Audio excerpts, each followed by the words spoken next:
আসসালামু আলাইকুম। আজকে আমরা বাইরে ডিনারের জন্য যাচ্ছিলাম। কারণ আজকের দিনটা খুব স্পেশাল ছিল। আজকে আম্মু আব্বুর ম্যারেজ ডে ছিল। তো আব্বু আমাদের ট্রিট দেওয়ার জন্য নিয়ে গেছিল বাইরে ডিনার করতে। তো আমরা চলে গেছিলাম ৭ রাস্তার মোড়। তো সেখানে গিয়ে ওয়েট করতেছিলাম আব্বুর জন্য, কারণ আব্বু আসতে একটু লেট হচ্ছিল। তো আব্বু যখন চলে আসলো আমরা চলে গেলাম হাজি কাচ্চি ঘরে। এটা কিন্তু কিছুদিন আগেই নতুন হয়েছে ৭ রাস্তার মোড়ে। তো সেখানে গিয়ে ঢুকলাম ভিতরে আস্তে আস্তে। তো আমরা ঢুকতেছি, ভিতরে যাচ্ছি এক এক করে।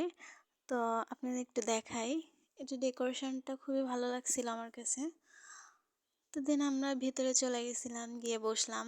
তো খাবার অর্ডার দিচ্ছিল। আমি এখানে একটা আচার দেখলাম, দেখে খুব ভালো লাগলো। তো আমি কিন্তু এটা খুলে খাওয়া শুরু করে দিছিলাম।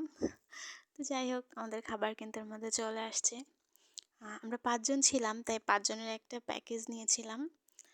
তো এর মধ্যে কী ছিল, বাসমতি চালের কাচ্চি ছিল, এখানে বোরহানি ছিল, ফিরনি ছিল, সালাদ ছিল। তো আমরা খাওয়া স্টার্ট করব। আমরা এর সাথে খাওয়ার জন্য চিকেন রোস্ট অর্ডার দিছিলাম। তারপর দেখেন আমার খাওয়া কিন্তু প্রায় শেষ। তো লাস্ট হয়ে ফালুদাটা ট্রাই করতেছিলাম, খুবই ভালো লাগলো। তারপর আস্তে আস্তে বের হব। তো দেখেন বের হচ্ছিলাম সবাই একে একে। তো ভালোই লাগছে, খুবই ভালো লাগছে। তো আমরা ওখান থেকে বের হয়ে ৭ রাস্তার মোড়ে কিন্তু একটা বিখ্যাত পান আছে, ছাঁচি পান। তো এটা খাওয়ার খুবই ইচ্ছা ছিল। তো আমরা হাঁটতে হাঁটতে চলে গেলাম পানটা খাওয়ার জন্য। তো তারপর আমরা বাড়িতে চলে আসলাম। আজকে